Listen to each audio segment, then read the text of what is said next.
Fox charged. We continue our special in-depth coverage on former House Speaker Gordon Fox's guilty plea to corruption charges. And joining me live outside of the State House right now is WPRI.com reporter Ted Nesi. Ted, thanks for joining us. Of course. This is a story that we've been following now ever since the raid at the State House. We were both here that day.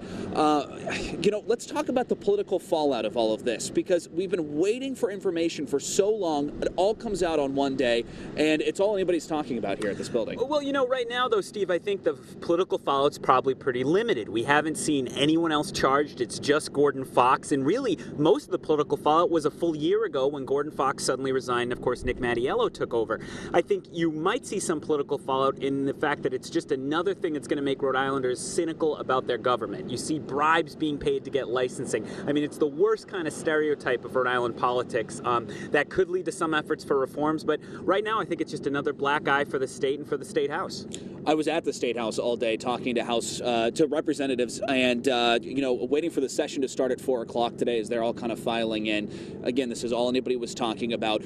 Most people expected this to come eventually, expected some sort of a charge to come. However, there was a very surprising thing. Nobody expected the bribery charge. Yeah, I don't think so on that, Steve. I think, it was common knowledge, an open secret, you might say, at the State House for years now, that Gordon Fox had his personal finances had been strained. He would openly complain that he had trouble making a lot of money as a lawyer while serving as Speaker, which took up a lot of time. So I think the idea that he was fiddling with his campaign finance accounts, moving money here and there to cover expenses didn't shock people. But taking a $50,000+ bribe to give away a liquor license, and the fact that it related to Providence and not his work at the State House, I don't think people saw that coming, no.